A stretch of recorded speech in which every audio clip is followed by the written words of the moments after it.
It's been a day of high-speed headlines topped by chaos and carnage in South Florida.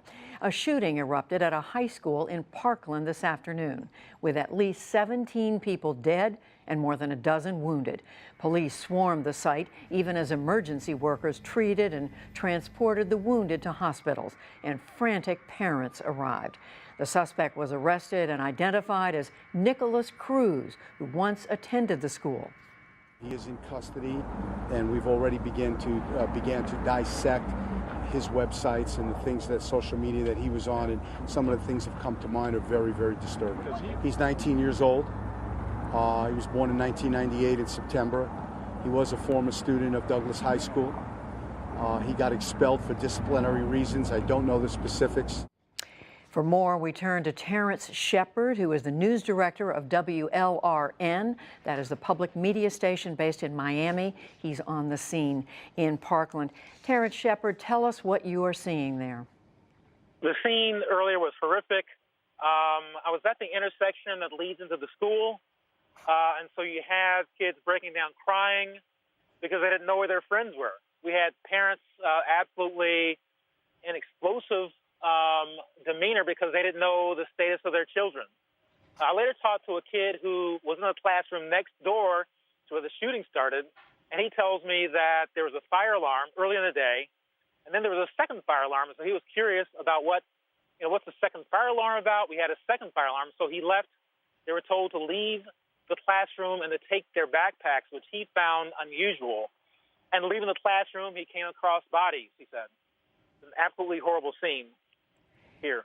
It sounds unimaginable.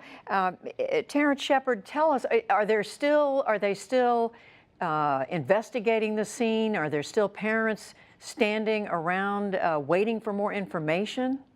No. So they've shuttled students to two pickup locations nearby. At the scene, the main street is blocked off still. So basically just hangers-on, people seeing what's going on. But it's still a crime scene, and I imagine that'll be that way for a while. Tell us a little bit about this area, Parkland. It's a suburban area? It's suburban. It's somewhat rural. Parkland has a lot of homes with large lots.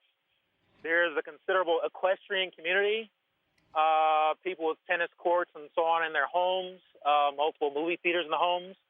The upper middle class.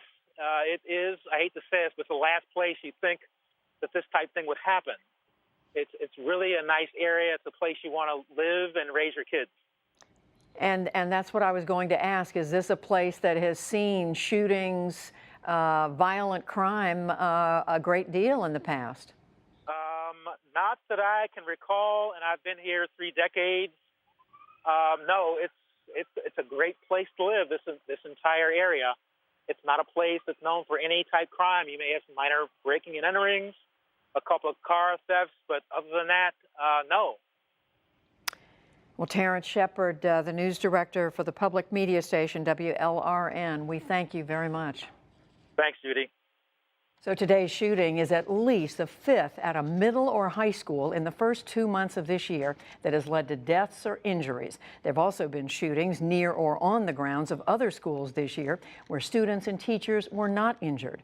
Ronald Stephens is the executive director of the National School Safety Center.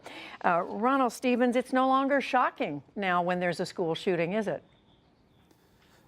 It's happening far too often and far too many times, and every administrator who has faced this, they've always said they never thought it would happen here, and yet these events are coming to so many unexpected communities at so many unexpected times. Do you believe, you've been working on this issue with your organization for a long time, do you believe schools today are better prepared when something like this happens? My take is they are much better prepared.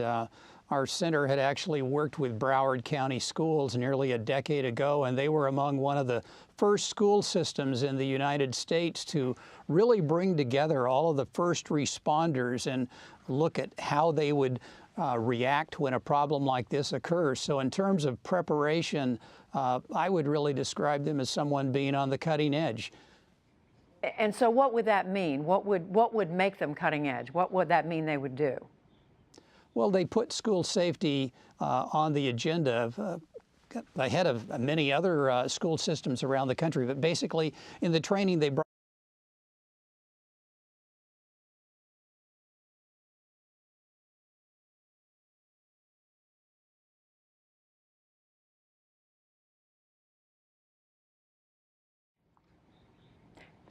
Our apologies there. We've lost that interview that we were doing, and we'll try to resume that in just a few minutes. But right now, we are joined on the phone by Michael Udine. He's a Broward County, Florida commissioner. He's the former mayor of Parkland, where the shooting took place, and he's a parent of a student at Marjorie Stoneman Douglas High.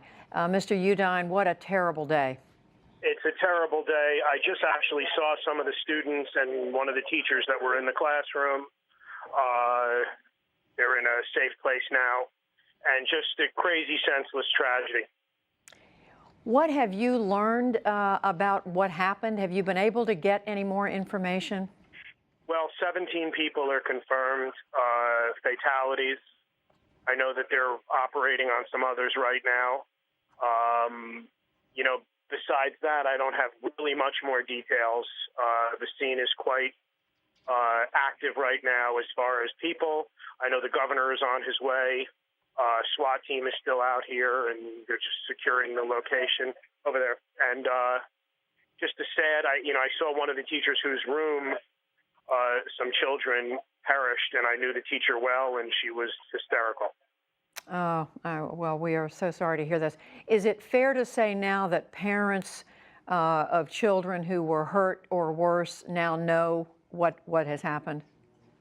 I think that they're starting to hear. I don't think it's been officially released, but, with social media and with kids and Snapchat and the different social media platforms, parents are starting to get some pretty tragic news. It sounds like from what you're describing, and you said it yourself, that this is just about the last place you would expect something like this to happen. We were just speaking with a reporter who described it as a quiet suburban area. This is a quiet suburban town. We have a police officer stationed in the school. We have sheriff's deputy in all of our schools in Parkland, and it's just a complete and utter tragedy. We were saying that you're the parent of a student there. Have you talked to your own, is it your son or daughter? I talked to my daughter. She's home. She's fine. My niece, I spoke to my sister, whose daughter was in one of the classrooms hiding in a closet.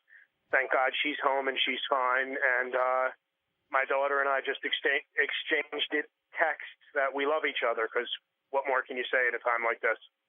Michael Udine, do you know if the school had procedures in place to deal with something like this?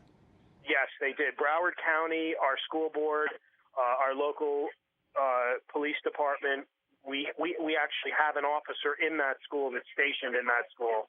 There was a quick response, and, I'm at a loss for words on it. Yeah, because one wants to ask, is there some way to prevent something like this? And I know others have said it. If someone is determined to get in, then there's very little to stop them, I guess. Sadly, I guess so. Well, Michael Udine, we thank you very much, and our heart goes out to you and all the others in your community. Thank you.